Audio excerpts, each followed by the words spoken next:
네, 이제 마지막 시간입니다. 우리가 앞에서 3번에 걸쳐서 제자도의 여러 면들을 살펴보았는데 이제 한 가지 주제를 더 다루고 마치려고 합니다.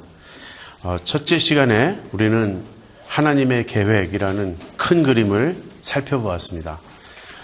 역사를 관통하는 하나님의 가장 큰 목적은 하나님의 백성을 만드시는 것이다. 그리고 이 하나님을 백성을 만드시는 일은 바로 예수 그리스도를 통해서 이루어진다 하는 그런 사실을 우리가 살펴보았습니다.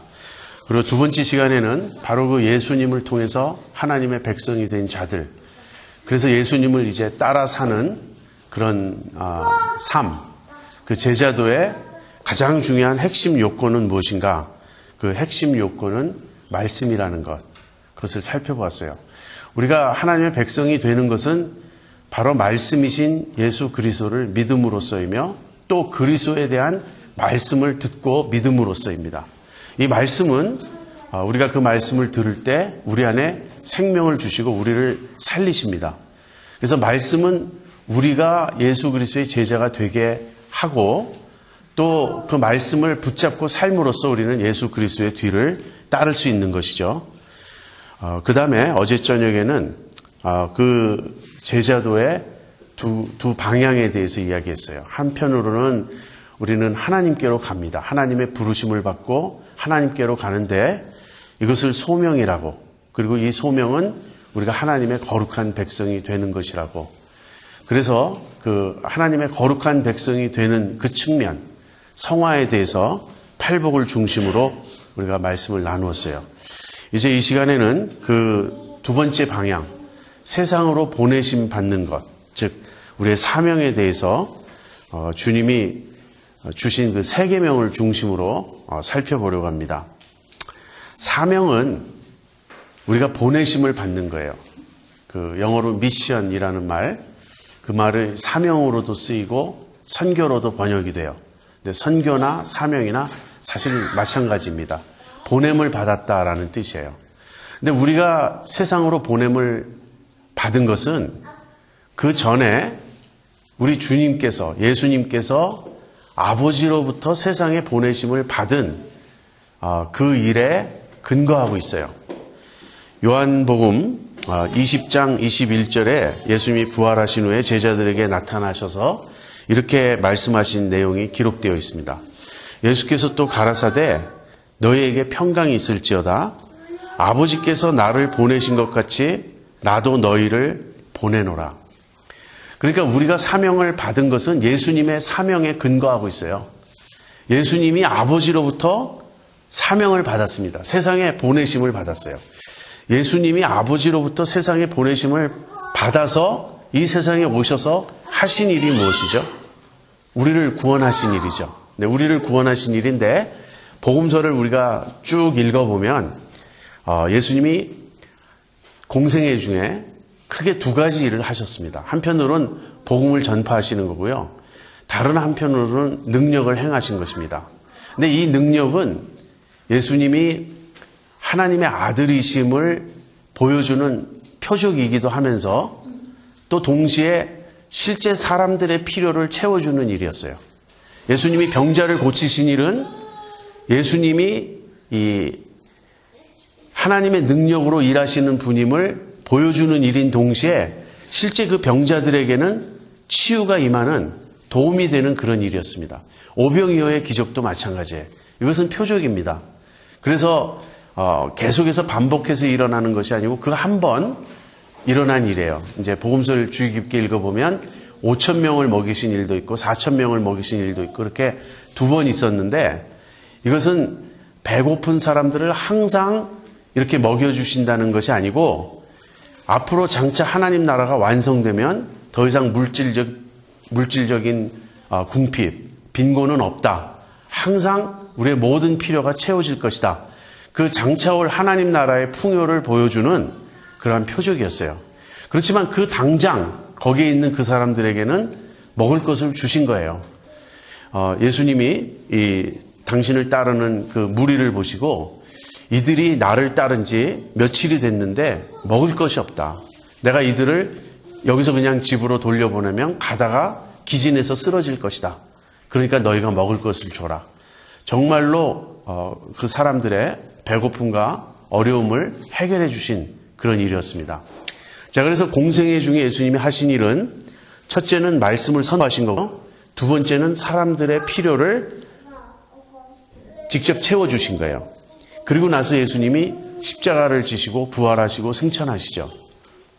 이런 일들을 하시기 위해서 예수님이 보내심을 받았습니다. 이 세상에. 그런데 우리가 이 예수님의 사명을 또는 예수님의 선교를 우리가 본받아서 우리도 역시 이 세상에 이 보내심을 받아서 주님이 하신 일을 여기서 우리가 반복한다면 거기에는 주님이 하신 일 중에 우리가 따라 할 수 있는 일도 있고 따라 할 수 없는 일도 있음을 우리가 기억해야 됩니다. 우리가 먼저 할 수 없는 일은 무엇이냐면요. 십자가를 지는 일, 부활하는 일, 승천하는 일이에요. 이것은 예수님이 하나님의 아들로서 세상의 구세주로서 고유하게 행하신 일입니다.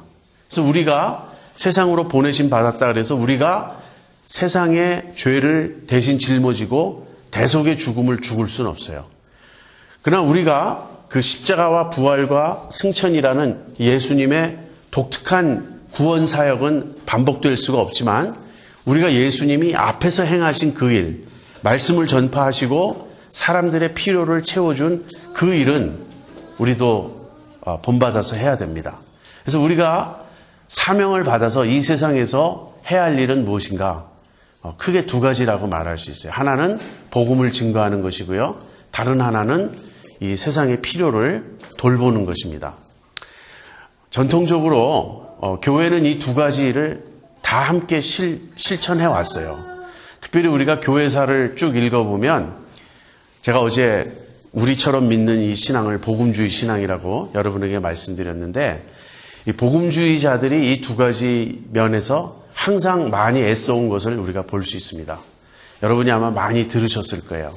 그 영국의 윌리엄 윌버포스의 이야기. 영국에서 노예 매매 제도를 폐지하는 일에 앞장섰던 그런 분이죠. 그분은 아주 철저한 복음주의자였습니다.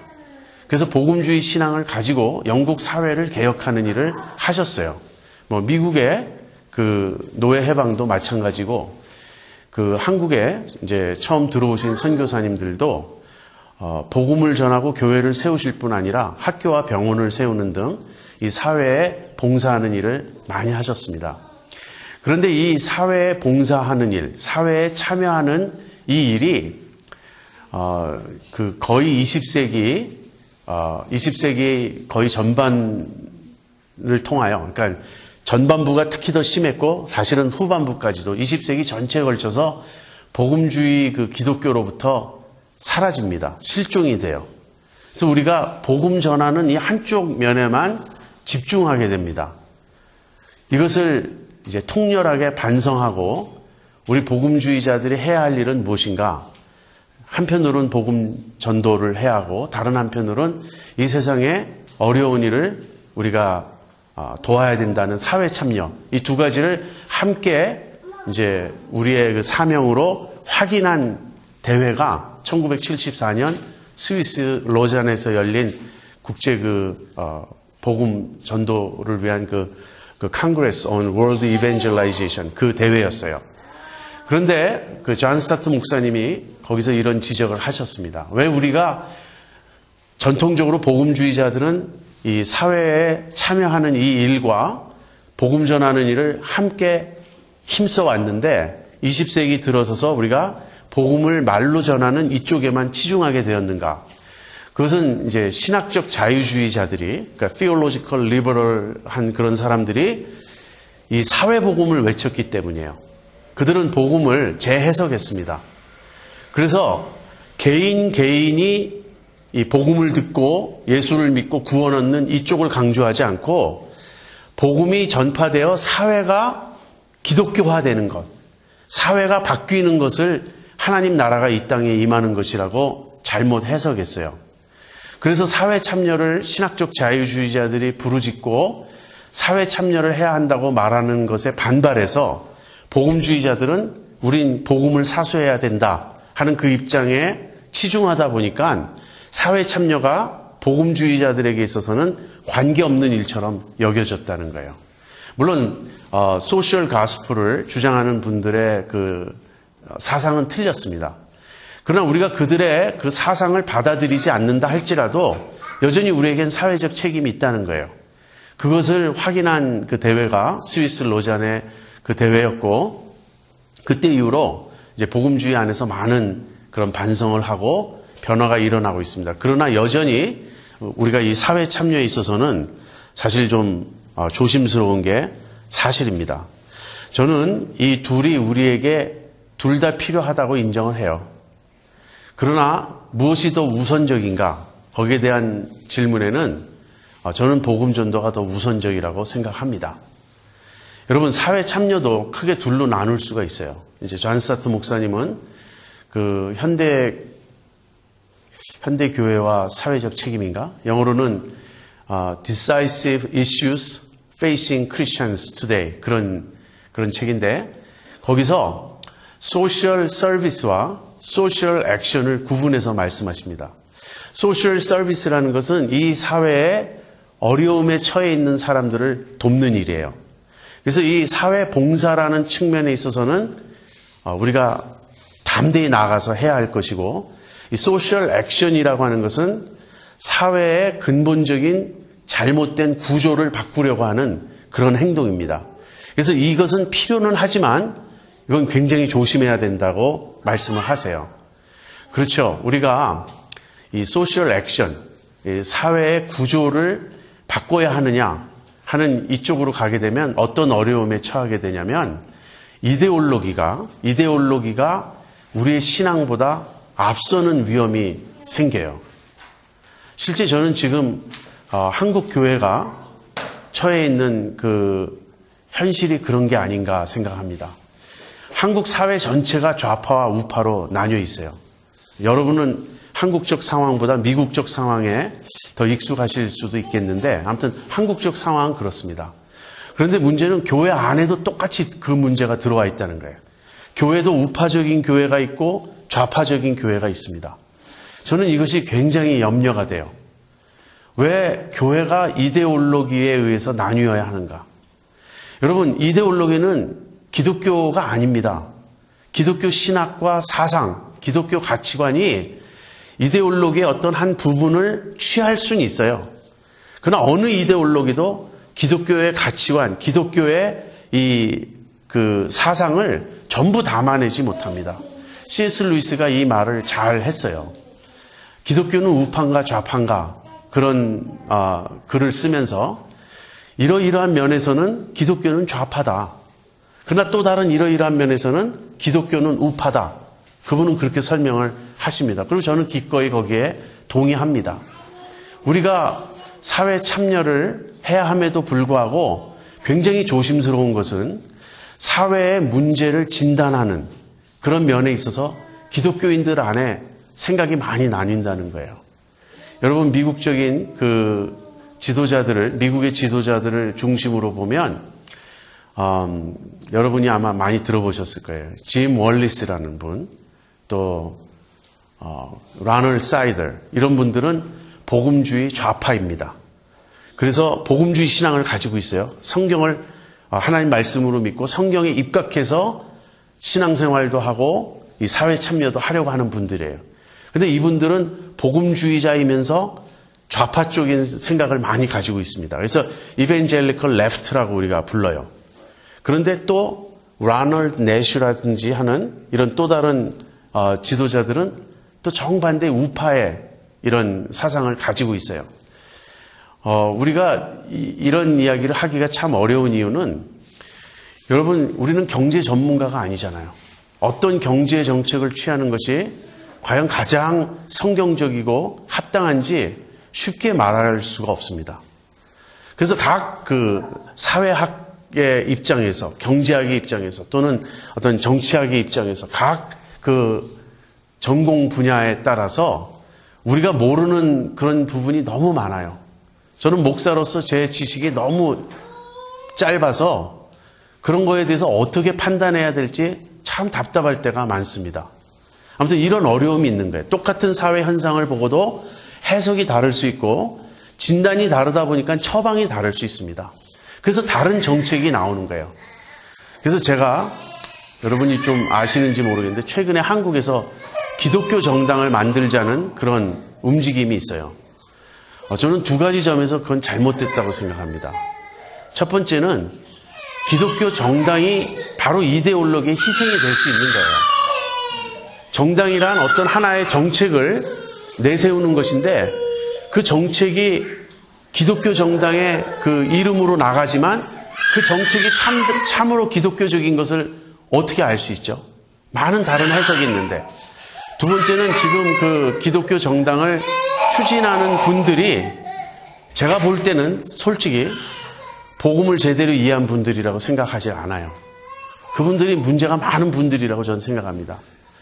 그래서 기독교 정당이 있을 수 있느냐 없어야 하느냐는 거에 대해서 제가 쉽게 대답할 수는 없지만 현재 지금 한국적 상황에서 일어나고 있는 그 움직임에는 저는 심각하게 우려를 가지고 있습니다.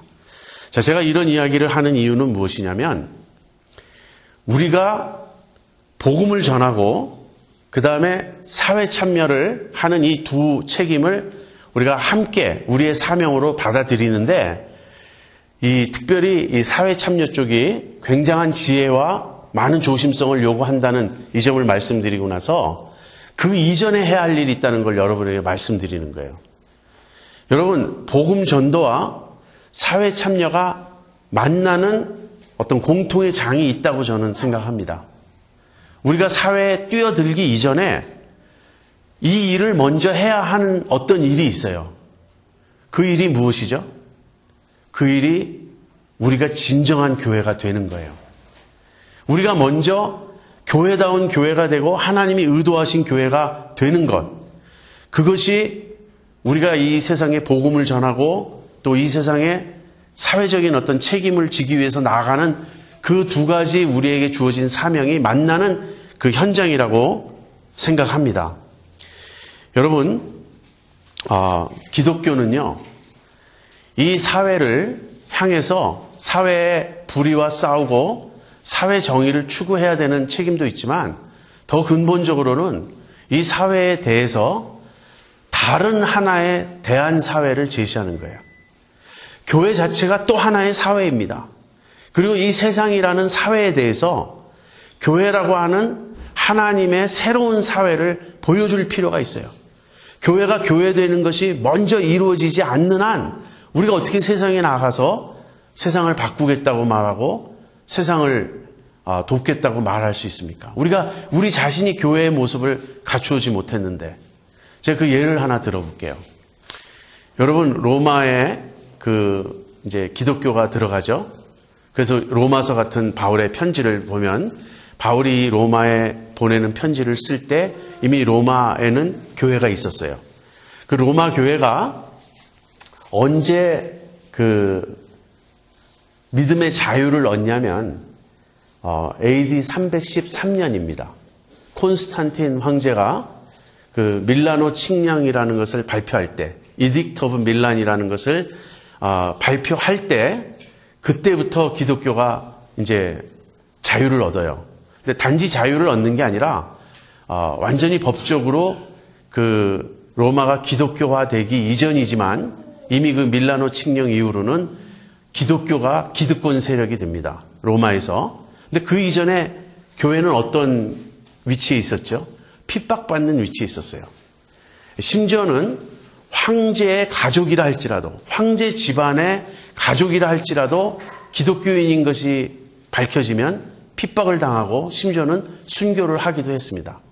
이 로마 교회의 기독교 박해 역사를 보면 항상 지속적으로 박해가 있었던 건 아니에요. 드문드문 간헐적으로 심각한 그런 박해가 이렇게 있었습니다. 근데 그런 박해가 한번 지나갈 때마다 얼마나 많은 사람이 고문을 당하고 죽임을 당하고 그런 어려움을 겪었는지 몰라요. 그래서 로마 교회는 지하로 숨었죠. 지하로 숨은 게 카타쿰 철치입니다.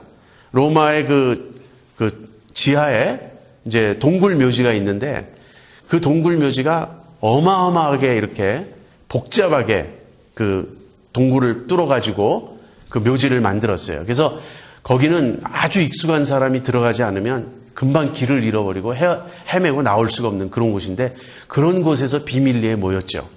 여러분 코바디스라는 영화를 보시면 그 얘기가 아주 잘 나와 있습니다.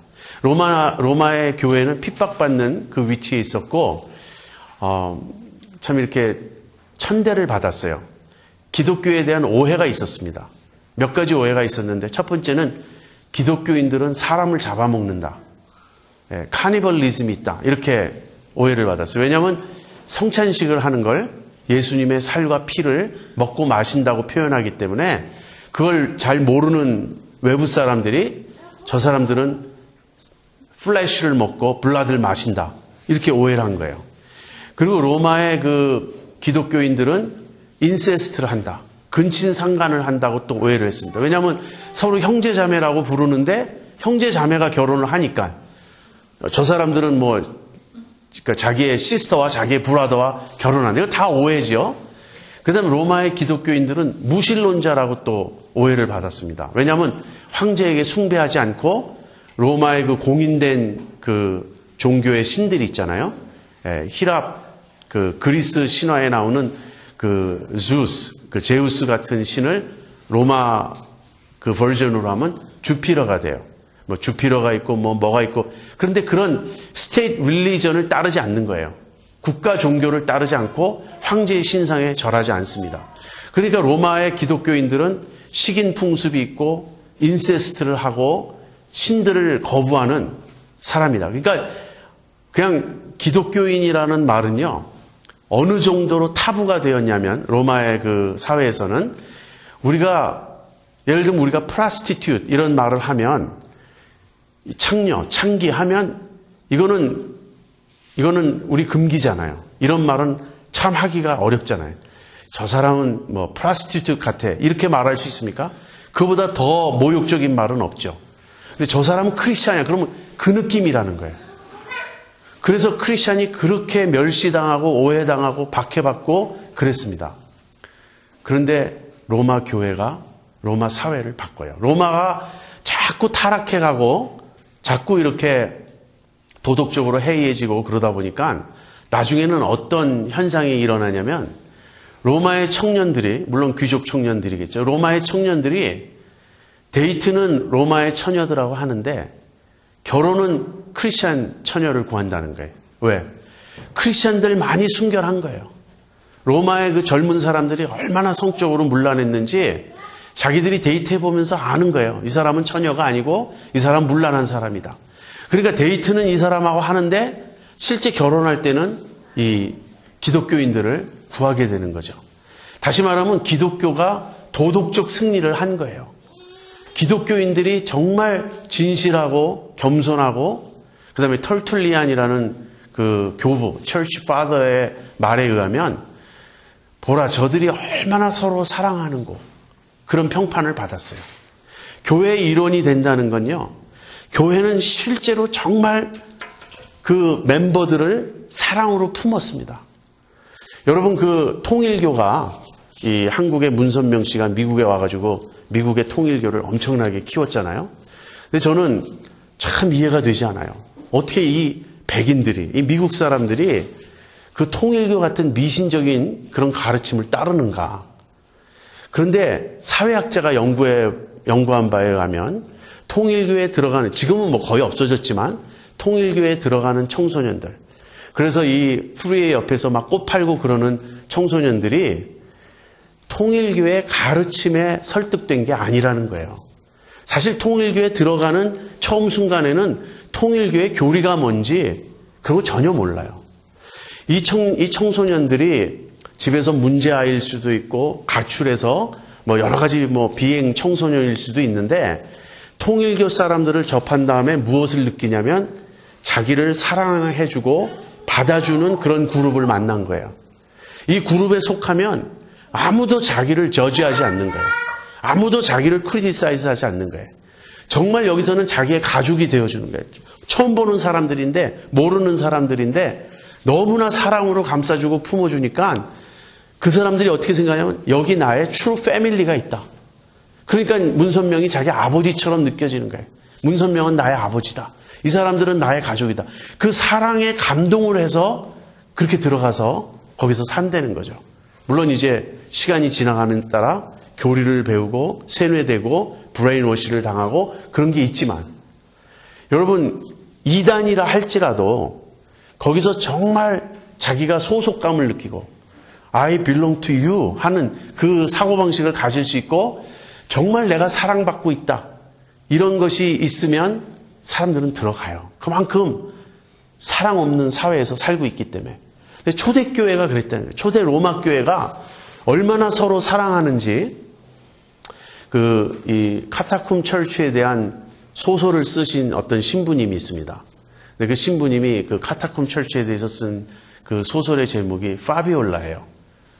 이 책을 제가 처음 읽고 굉장히 감동을 받았는데 좀 더 커서 생각해 보니까 좀 문제가 있는 소설이긴 해요. 뭐냐면 순교를 너무 미화하는 그런 소설이에요.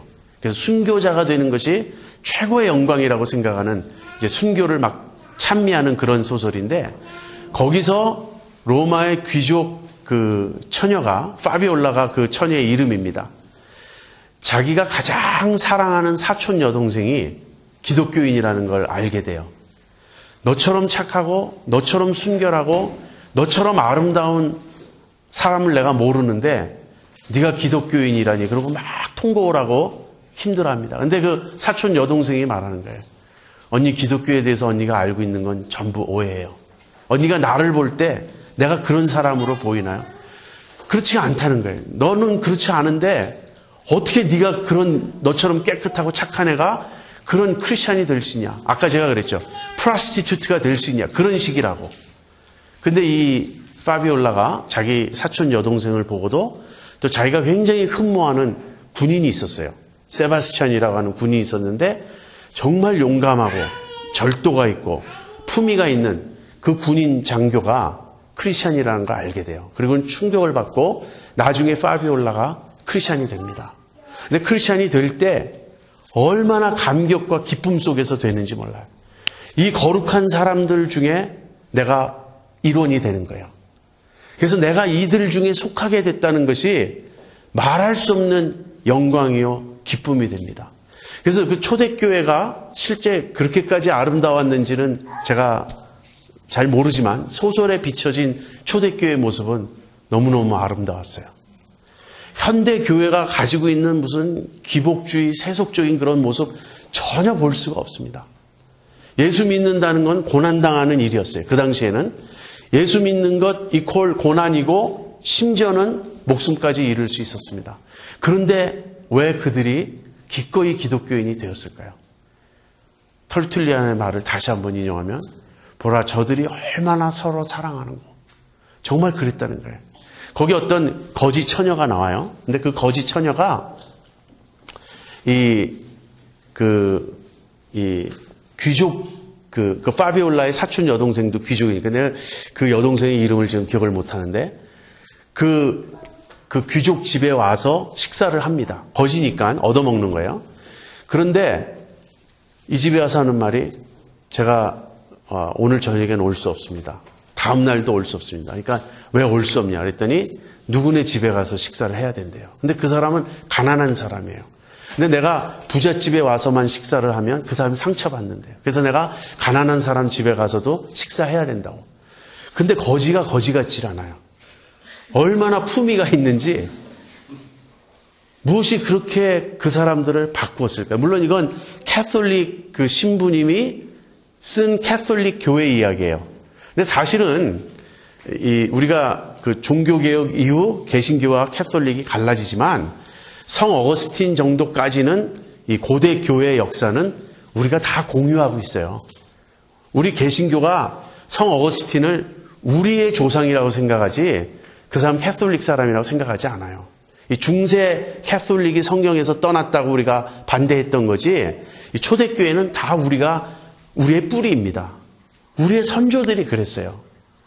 제가 이 이야기를 하는 것은 결국 로마가 기독교화된 이유는 무엇이냐면 로마 교회가 교회되었기 때문이에요.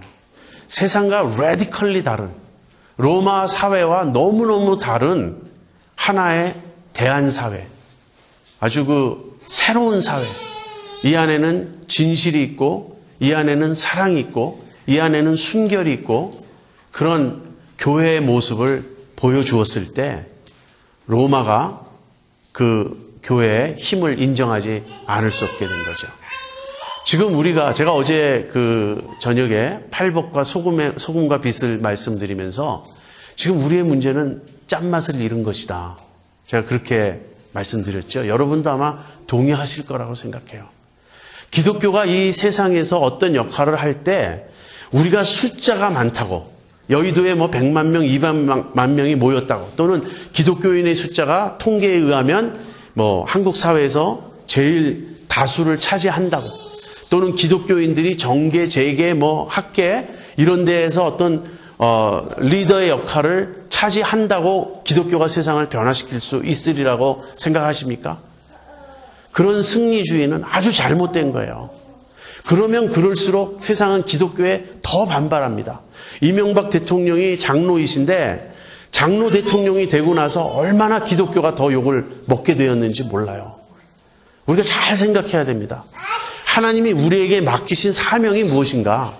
가서 세상에 나가서 소금과 빛이 되라. 복음을 전하고 세상의 어떤 불의와 싸우고 세상의 어려움을 해결하라. 사실 세상의 어려움을 해결하라고 그러지 않았어요. 우리가 처한 곳에서 소금과 빛으로 사는 것이지 우리가 어떻게 세상의 어려움을 다 해결하겠습니까? 문제는 우리가 교회가 돼야 된다는 거예요. 우리가 교회가 될 때 세상은 교회를 보고 하나님께 영광을 돌리고 예수님을 믿게 된다는 거예요. 우리가 교회가 안 된 채 복음을 전하니까 복음이 효과가 없어요. 여러분 지하철에서 옆 사람 깜짝 놀라게 예수 천당, 불신지옥 하고 외치면 그 사람들이 그 말 듣고 옛날에 그 최성봉 목사님이 그렇게 전도하셨다는 것 때문에 그런데 그때는 다르죠. 그때는 기독교가 뭔지 전혀 모르는 대부분의 한국 사람이 기독교가 뭔지 몰랐던 때 누군가 예수 천당 불신지옥 하면 궁금하죠. 도대체 예수는 누구고 천당은 뭐고 지옥은 뭔가 궁금할 거 아니에요? 그러나 요즘엔 기독교를 모르는 한국 사람이 있습니까? 기독교의 가르침, 복음의 내용은 오해하는 사람이 많지만 여러분 한국 가서 한번 남산에 올라가서 한번 밤에 내다보세요. 십자가가 얼마나 많은지. 제가 이제 한국 가면 묵는 동네는 일산입니다. 제 그 처남이 제 아내 오빠가 일산에 사시니까. 그런데 제가 그 아파트촌인데 제가 한번 세어봤어요. 제가 그 상가 있는 데서 밤에 딱 서가지고 내 눈에 보이는 빨간 십자가를 세어봤어요. 그 자리에서 20개가 세워져요. 그렇게 교회가 많아요. 세상 사람들이 교회를 다 알아요. 기독교인들이 우리 옆집에 산다, 우리 앞집에 산다 다 알아요. 그런데 보여주지를 못하는 거예요, 우리가. 교회가 보여준 모습은 뭐냐면 싸우는 모습이에요. 심지어 이런 농담까지 있어요. 왜 싸워? 여기가 교회인 줄 알아? 그래. 교회 가면 싸우는 것이라고 소문이 잘못 나 있어요. 이런 걸 바꾸지 않는 한 우리가 어떻게 복음을 전하며 또 무슨 사회를 돕는다고 나서겠어요.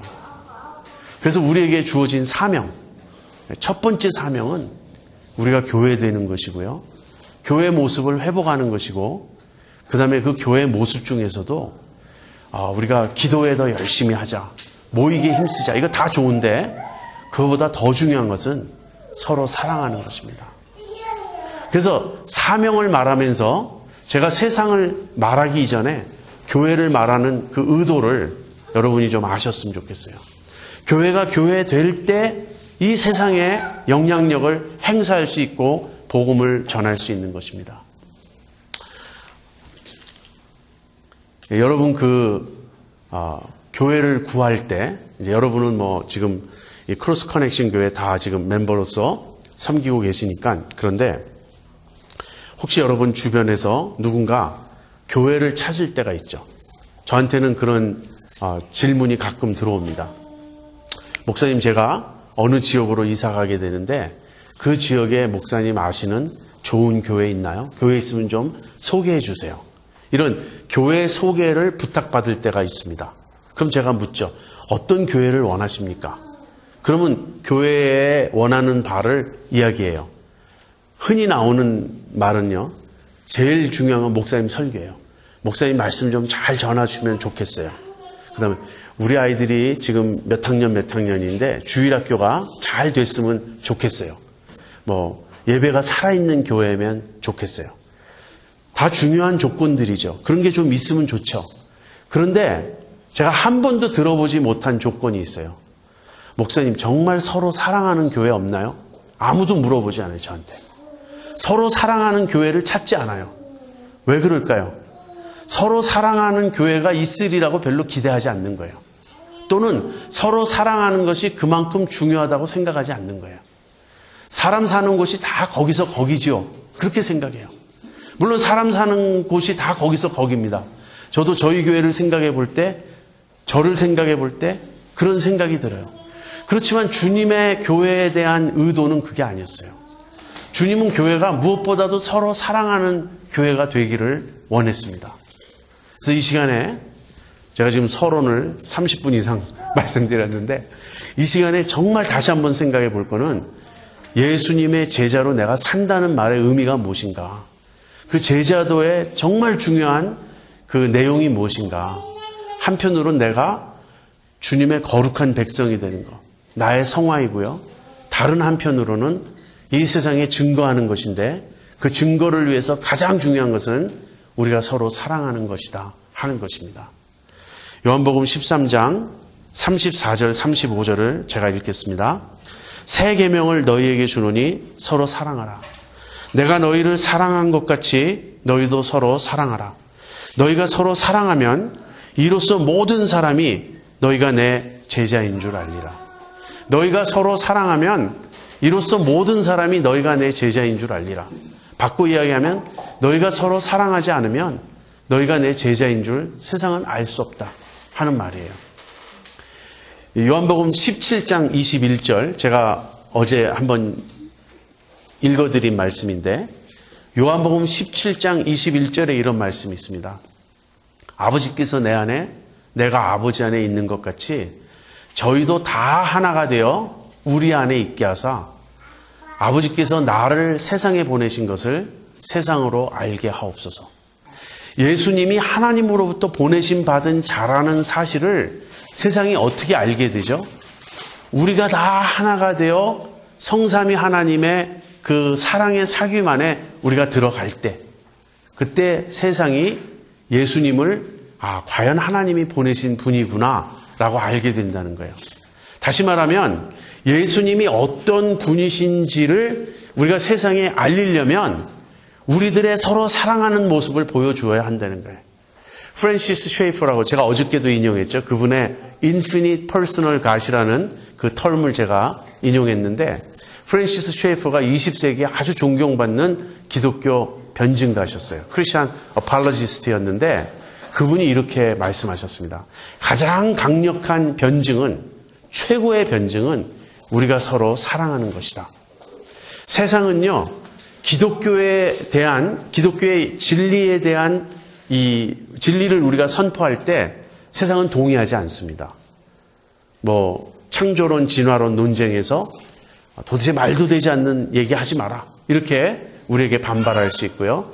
도대체 사람이 어떻게 죽었다가 살아난단 말이냐, 예수님의 부활도 말도 되지 않는 걸로 취급할 수 있고, 우리 기독교는 이렇게 믿습니다라고 말할 때 우리가 다 죄인이라고요? 그런 건강하지 못하고 병적인 교리는 인류에게 해가 됩니다. 이렇게 반발할 수 있어요. 깨닫지 못하는 한, 성령으로 인해서 자신들이 죄인이며 하나님의 영광을 보지 못하는 한 기독교의 진리에 대해서는 세상은 반발합니다. 그건 너무 당연한 것 아닌가요? 당연해요. 근데 세상이 반대하지 못하는 우리의 증거가 있다고요. 세상이 반대하기는커녕 아무리 우리가 외치는 진리에는 반발해도 그 모습을 보면 세상이 감동할 수밖에 없는 그 모습이 있어요. 그건 우리가 서로 사랑하는 거예요. 우리가 서로 사랑하면 세상은 기독교가 다르구나, 거기에 무엇이 있구나, 어쩌면 저들이 믿는 그 내용이 참일지도 모르겠다, 그렇게 생각할 것 아닙니까? 아까 제가 로마가 어떻게 기독교화 됐다고 말씀드렸죠? 로마 사람들이 로마 교회를 오해했어요. 철저하게 오해했어요. 그럼에도 불구하고 그 로마 크리스찬들의 변화된 모습, 서로 사랑하는 모습을 보고 도덕적으로 이들이 우리보다 훨씬 우월하다는 걸 인정하지 않을 수 없었던 거예요. 여러분, 우리가 세상에 보여주어야 될 모습은 종교적 열심이 아닙니다. 기독교인들이 매일 새벽 기도하고 있다는 사실이 세상 사람에게 감동을 주겠어요? 광신자라고 말하겠죠. 기독교인들이 아무리 우리가 열심히 모여서 찬양하고 뜨겁고 우리가 이 종교적인 그런 열정을 드러낸다 할지라도 그것은 세상에게 아무런 공감을 불러일으키지 못해요. 근데 우리가 서로 사랑하면 세상은 보고 깨닫습니다. 예수님이 하나님이 보내신 분이구나. 이분들은 진짜 예수님의 제자구나. 한 걸음 더 나아가서 나도 거기 속하고 싶다. 나도 이들 중에 한 사람이 되고 싶다. 제가 아까 파비올라 소설 이야기를 했는데 그건 어쨌든 픽션이니까 상상으로 써낸 거니까 실화가 있어요. 여러분, 미우라 아야코라는 일본의 그 여자 작가를 아십니까? 이분은 돌아가셨어요. 이분은 많은 한국의 기독교인들에게 사랑을 받는, 존경을 받는 그런 기독교 작가셨습니다. 참 일본 기독교는 약한데, 한국 기독교에 비하면 엄청 약한데 그런 보배 같은 분들이 있었어요. 이 미우라 아야코 씨가 이제 자기가 어떻게 예수님을 믿게 되었는지 그걸 자전적으로 쓴 그 책이 있는데 길은 여기에라는 책이에요. 길은 여기에. 근데 이 미우라 아야코 씨가 이제 일본이 패망하기 전에 2차 대전 그 당시에 이 소학교 교사를 하고 있었어요. 이 사람이 아주 열심히 아이들을 가르쳤는데 일본이 패망하자 그 다음에 미군이 이제 일본에 주둔하고 그러면서 교과서를 다 바꿉니다. 그래서 이제 아이들한테 이 먹을 갈게 해가지고 뭐 몇 페이지 몇째 줄부터 몇째 줄까지 지우라 그래요. 그거는 다 일본의 국수적인, 일본의 그 내셔널리스틱한 그런 컨텐츠들은 다 지우는 거예요.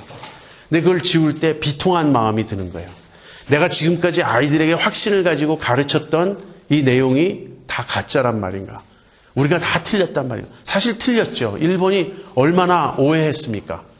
천황이 무슨 신적인 존재도 아니고 일본의 그 국수주의 그런 것이 얼마나 인류에게 정말 피해를 끼쳤습니까?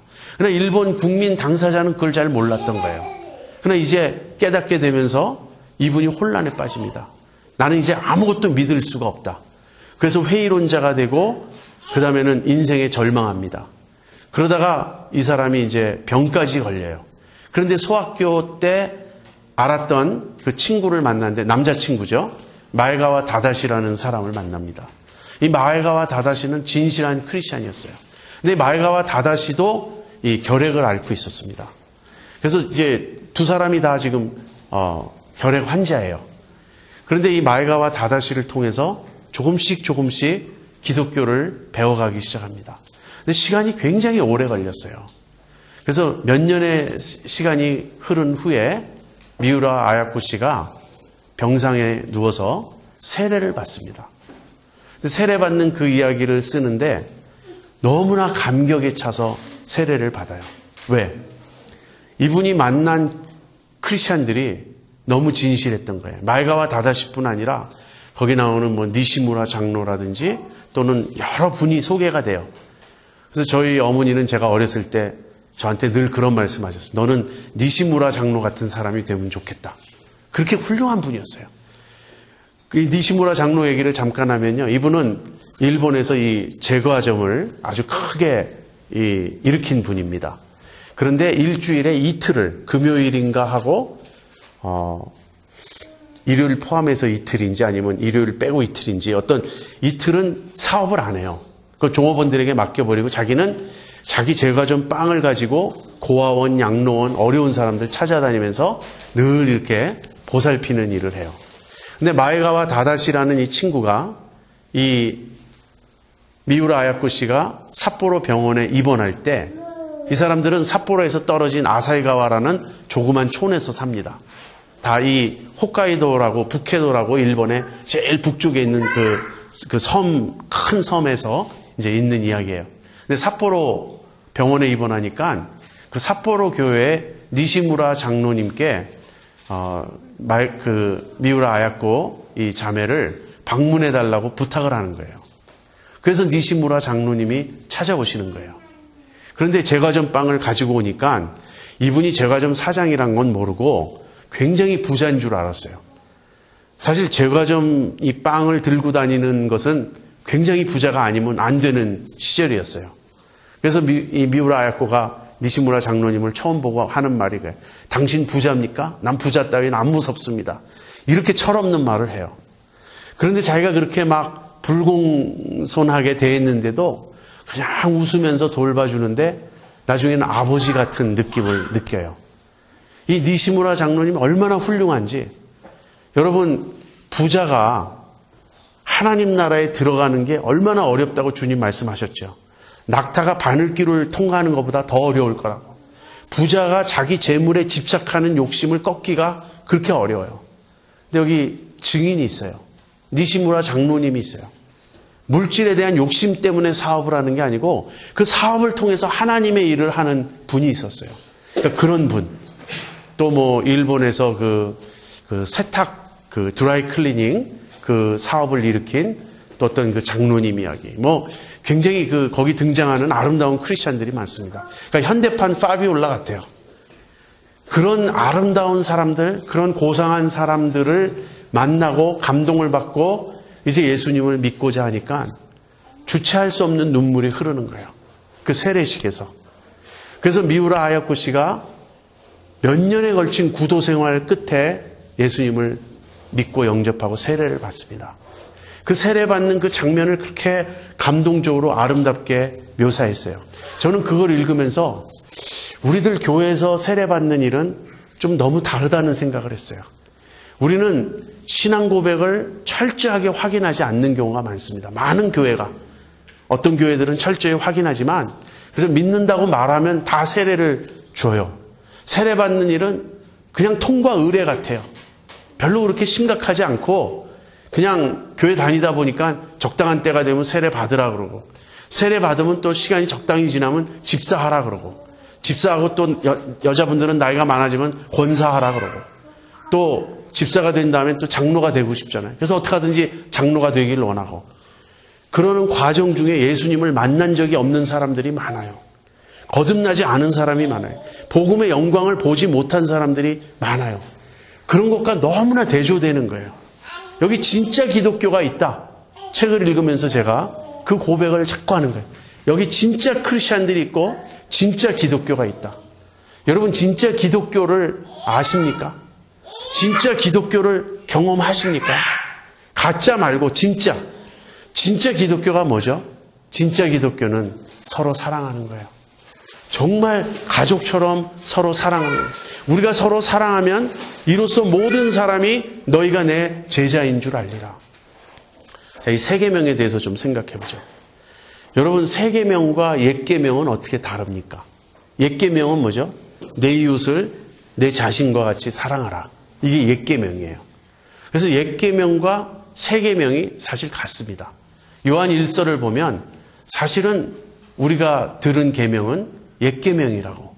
그런데 옛 계명과 새 계명은 같은데 그 같은 계명을 이제는 새 계명이라고 또 그렇게 불러요. 컨텐츠는 똑같습니다. 사랑하라는 거예요. 그런데 왜 한쪽은 옛 계명이고 다른 쪽은 새 계명인가? 이 계명을 옛 계명이라고 부르거나 새 계명이라고 부르는 이유는 그 계명의 배경이 되는 또는 그 계명의 어떤 틀이 되는 언약이 달라졌기 때문에 그렇습니다. 옛 계명은 옛 언약 하에서 주어진 계명이에요. 즉 시내산 언약 있죠. 이스라엘 백성이 하나님과 율법을 중심으로 시내산에서 맺은 언약을 옛 언약이라고 부릅니다. 그 옛 언약 하에서 주어진 계명이에요. 이웃사랑은. 내 이웃을 내 몸처럼 사랑하라. 내 자신처럼 사랑하라. 그래서 이것은 옛 계명이라고 부릅니다. 그런데 사랑하라는 같은 내용이지만 주님이 새 계명을 주신다고 말씀하셨어요. 왜? 주님이 여러분 잘 아시는 그 마지막 만찬 때 새 언약을 제정하시잖아요. 이 떡을 받으라. 이것은 너희를 위하여 찢기는 내 몸이다. 그 다음에 식후에 잔을 돌리시면서 이 잔을 마셔라. 이 잔은 너희를 위하여 흘리는 나의 피, 곧 새 언약의 피다. 이렇게 말씀하세요.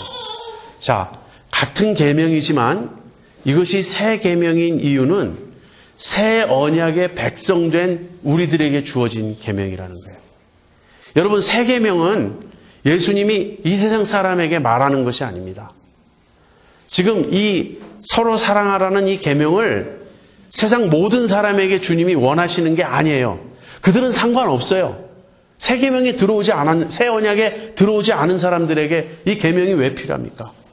또 예수님을 모르는 그냥 혈통적 이스라엘에 지나지 않는 옛 언약 백성들에게 주신 것도 아니에요. 그들은 옛 언약에 속한 옛 계명, 이웃을 사랑하라는 그 계명을 따르도록 되어 있는 거예요. 그러나 이 새 계명은 우리가 새 언약의 백성 되었을 때 주어지는 것입니다. 새 언약의 백성이 뭐죠? 참 하나님의 백성인 거예요. 새 언약의 백성이야말로 이제 예수 그리스도를 통해서 하나님의 백성이 된 자들입니다. 하나님의 백성이 된 자들에게 주어지는 계명이기 때문에 새 계명이에요.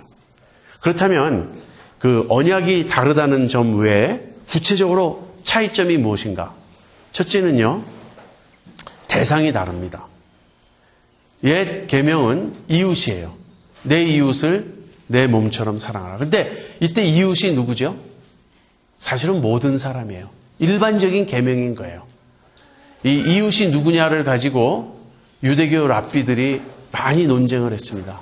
그 결과 이렇게 결론을 내렸어요. 우리의 이웃은 우리의 동족이다. 그래서 이 내 이웃을 사랑하라는 이 말씀은 유대인을 사랑하라는 말이지 이방인을 사랑하라는 말이 아니다. 그래서 이들은 성경에 없는 말을 덧붙였어요. 내 이웃을 사랑하고 내 원수를 미워하라. 이렇게 자기들이 뒤바꾼 거예요. 그래서 여기에 대해서 예수님이 가르쳐 주신 말씀이 원수를 사랑하라. 그리고 이웃이 누굽니까? 이렇게 질문할 때 선한 사마리아인의 비유를 말씀하신 것입니다. 선한 사마리아인, 어떤 사람입니까? 유대인이 아니잖아요. 유대인이 가장 경멸하는 사람이 사마리아인이잖아요. 근데 그 사마리아인이 예수님의 비유에서는 이웃으로 등장하는 거예요.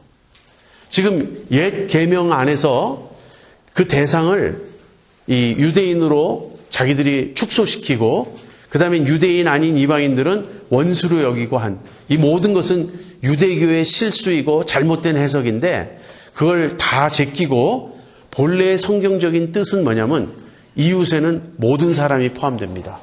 그리고 심지어는 원수까지도 포함되는 거예요. 그런데 새 계명에서는 대상이 차이가 있어요. 여러분, 새 계명에서는 서로 사랑하라요. 다시 말하면 새 언약에 의해서 하나님의 새 백성된 자들이 서로 사랑하라는 것이 가장 우선적인 계명이라는 거예요.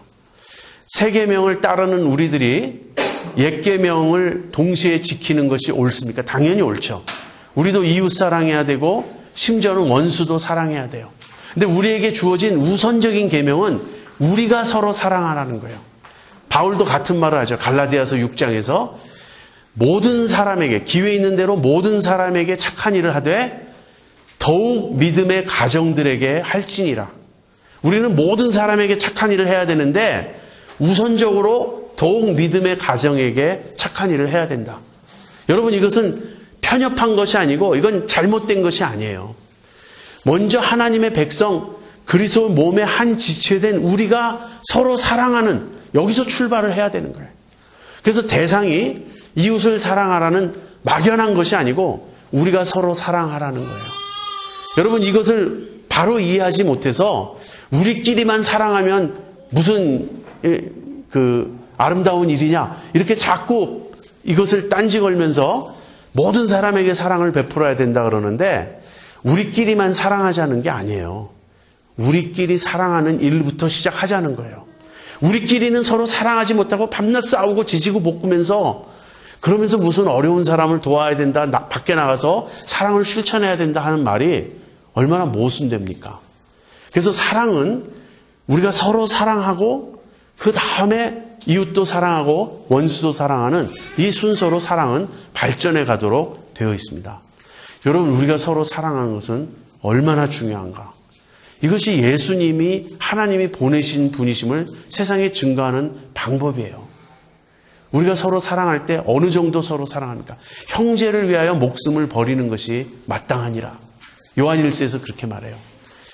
자녀들아, 우리가 말과 혀로만 사랑하지 말고 행함과 진실함으로 하자. 저가 우리를 위하여 목숨을 버리셨으니 우리도 형제를 위하여 목숨을 버리는 것이 마땅하니라. 요한일서 3장 16절이에요. 여러분, 요한복음 3장 16절 잘 아시죠?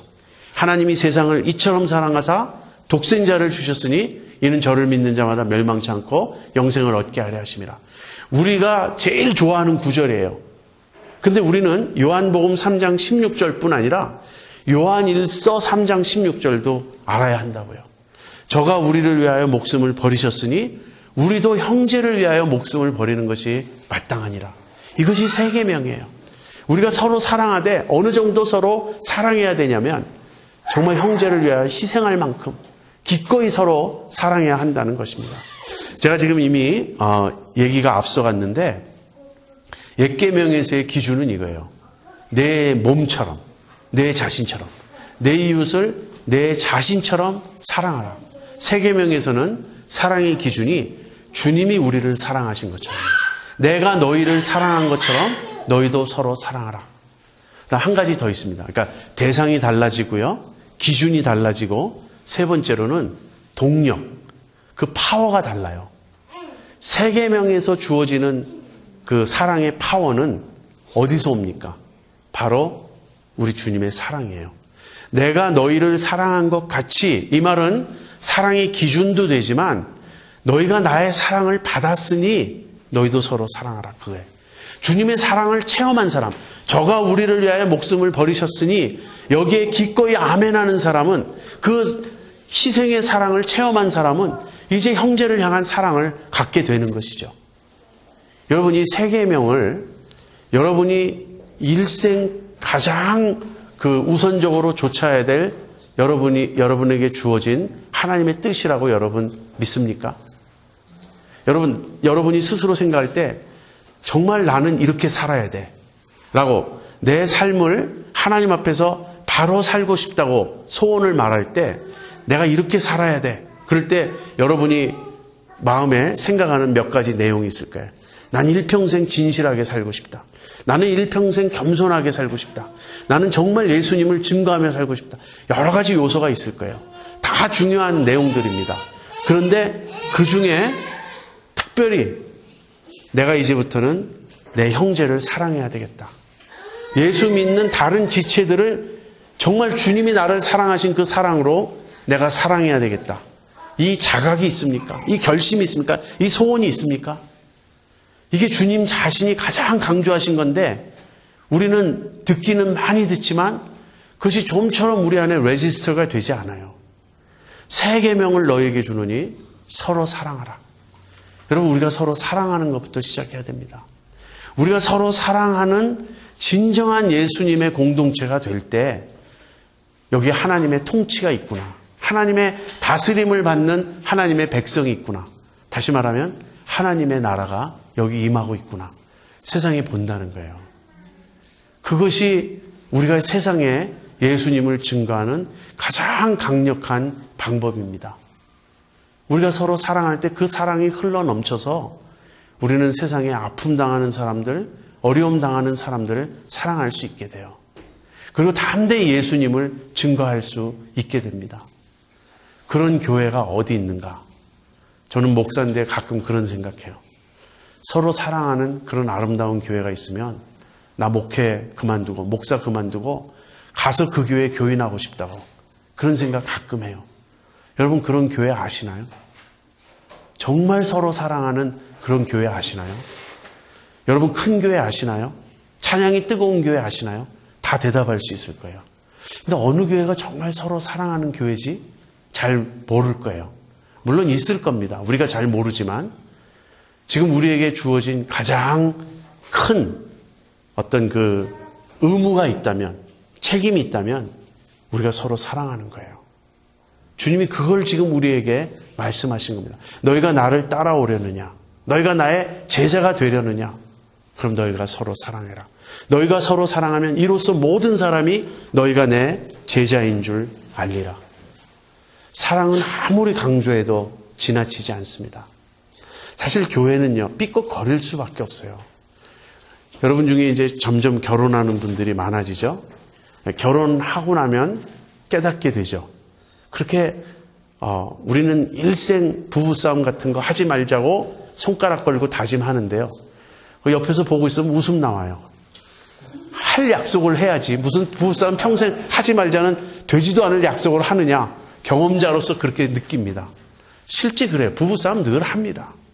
부부도 서로 사랑하기가 너무 힘든데, 부모로서 자식 사랑하기도 너무 힘든데 다른 사람들은 어떻게 사랑합니까? 그러니까 교회에서 늘 마찰이 있고 갈등이 있는 거예요. 생각이 다르고 의견이 다르고 스타일이 다르고 습관이 달라요. 그래서 적당히 어느 정도 맞추며 살지만 그 거리를 유지하는 동안에 평안한 거지, 조금만 더 가까워지면 마찰이 막 일어납니다. 그런데 그 모든 것에도 불구하고 사랑하라고 주님 명령하셨어요. 우리의 차이점이 있어도 사랑할 수 있습니다. 우리가 서로 달라도 사랑할 수 있어요. 오히려 사랑이 접촉제가 되어서 그런 들쑥날쑥한 우리들의 그 모난 면이 직접 만나면 부딪히고 막 맞지 않고 서로 막 이렇게 마찰을 일으키는데, 그 사이에 사랑이라는 이런 어떤 그 물질을 집어넣어서 그 사랑이 접착제가 되어서 사랑으로 우리가 딱 붙으면 묶일 수 있다고요. 이 사랑은 초자연적인 사랑입니다. 여러분, 사랑하라는 말은요, 좋아하라는 말이 아니에요. 사랑을 자꾸 좋아하라는 말로 이해를 하니까 불가능해지는 거예요. 저 사람 내가 좋아할 수 없다. 좋아할 수 없죠. 그러나 사랑할 수 있어요. 사랑은 뭔지 아세요? 상대방에게 선을 행하는 거예요. 상대방에게 유익을 주는 거예요. 그 상대방에게 선을 행하는 일은 감정의 문제가 아니고 의지의 문제 아닙니까? 주님이 우리를 뭐 그렇게 좋아하셨을까요? 우리가 죄인인데 주님은 우리를 사랑하셨다고요. 그래서 우리가 서로 사랑해야 됩니다. 자, 이제 이 모든 걸 좀 정리해 보죠. 하나님의 그 큰 그림을 보고, 그 다음에 그리스도를 통하여 하나님의 백성이 되고, 그래서 이제 그리스도의 제자로서 살아갈 때 말씀을 가장 이제 우선적으로 말씀을 배우고 말씀을 지키고 말씀 안에 거하고, 그러면서 한편으로는 우리가 하나님의 거룩한 백성 성화의 과정을 걷고, 다른 한편으로는 세상을 향하여 예수님을 증거하는, 그리고 그 일을 위하여 우리가 사랑의 공동체가 되는 이런 이야기들을 했습니다. 이 모든 것을 관통하는 몇 가지가 있어요. 같은 것이라고 저는 봅니다. 그런데 세 가지 정도로 한번 그걸 한번 표현해 보죠. 첫째는 성령입니다. 이 모든 일은 성령이 하시는 일이에요. 성령께서 그리스도를 통하여 우리로 하여금 그러니까 그리스도를 믿게 하십니다. 성령께서 우리가 그리스도를 믿게 하시고 깨닫게 하시고, 성령께서 말씀으로 우리에게 다가오시고, 성령께서 우리를 거룩하게 변화시켜 가시고, 성령의 열매로 우리가 사랑하는 거예요. 그렇죠? 그래서 한편으로는 이 모든 일은 성령께서 하시는 일이며 성령을 통해서 이루어지는 일입니다. 다른 한편으로 이건 생명이라고 부를 수 있어요. 이것은 하나님의 백성이 된다는 건 하나님의 생명을 얻는 것이고요. 예수님을 따라가는 것은 그 예수님의 생명으로 살아가는 것이에요. 말씀이 생명이고 그 말씀을 생명으로 내가 받아들이면서, 그래서 내 안에 생명이 역사하는 모습이 한편으로는 성화고 한편으로는 증거인 것이에요. 이걸 또 다르게 표현하면 사랑이라고 표현할 수 있어요. 사랑으로 우리는 하나님의 백성이 되고, 하나님이 우리를 사랑으로 불러주셨고, 그리스도께서 우리를 위하여 우리를 사랑하사 희생하셨고, 그래서 말씀을 통하여 우리는 하나님의 사랑을 깨닫고, 우리가 거룩하게 변화되어 간다는 말은 다름 아니고 사랑의 사람이 되어가는 것이고, 증거한다는 것은 사랑으로 증거하는 것이고, 성령, 생명, 사랑, 이건 저는 다 같은 것이라고 봅니다. 성령이 따로 있고 생명이 따로 있고 사랑이 따로 있는 게 아니라 성령의 역사를 다른 말로 생명의 역사라고 부르고 다른 말로 사랑이라고 우리가 부르는 거예요. 이 성령, 생명, 사랑의 특징은 무엇이냐면 흐르는 거예요. 마치 전기와 같습니다. 흐를 때 빛을 발하고 흐를 때 역할을 해요. 고정되어 있으면 역할을 하지 않아요. 여러분, 우리가 성령님을 모셨다면 성령님은 우리를 통하여 흘러나가십니다. 그래서 우리의 배에서 생수의 강이 흘러나가는 거예요. 여러분, 생명도 흐르는 것이고 사랑도 흐르는 것입니다. 제자도란 무엇인가? 제자도란 바로 이 성령의 흐름, 생명의 흐름, 사랑의 흐름에 내 몸을 맡기는 것입니다. 내가 이를 악물고 주님을 쫓아가는 그러한 어떤 고군분투하는 그림을 너무 생각하지 마시고요. 오히려 이 성령의 역사에 초대를 받았다는 것, 이 생명의 흐름에 초대를 받았다는 것, 우리가 예수님께로 와서 먹고 마시고 배부르고 그 풍요를 즐기는 그런 그림으로 생각해 보세요. 의에 줄이고 목마른 우리가 이제는 복이 있어요. 왜? 배부를 것이며 저희가 배부를 것이며 주님이 우리를 채워주신다고 약속하셨어요. 그래서 이것은 또 다르게 사랑의 흐름에 우리의 몸을 맡기는 것입니다. 이 사랑이 우리를 통하여 역사하고 흘러가기 시작할 때 우리는 비로소 하나님의 통치가 무엇인지 알게 될 것입니다. 내가 하나님의 백성이 되었다는 말의 진정한 의미를 알게 될 것입니다. 이것이 제자도예요. 제가 4번에 걸쳐서 이야기를 했는데 사실 많은 말을 했습니다. 제가 우리 토니 목사님에게 이 4번에 걸친 말씀을 CD로 만들어서 이제 드릴 거예요. 여러분 하나씩 받으실 수 있도록 다 이렇게 준비를 할 텐데 여러분 다시 한번 들으시기 바랍니다. 그리고 다시 한번 하나님의 그 마음에 있는 가장 큰 그림, 가장 큰 계획은 무엇인지, 하나님의 백성을 만드시는 그 하나님의 거룩하신 목적을 깨닫고 그 다음에 우리가 어떻게 예수님의 뒤를 쫓아 살 것인지, 제자도의 그 중요한 3가지 요소, 말씀과 성화와 증거, 이 모든 것을 여러분 잘 정리하시고 예수님의 제자로 살아가시기 바랍니다. 기도하고 마치겠습니다.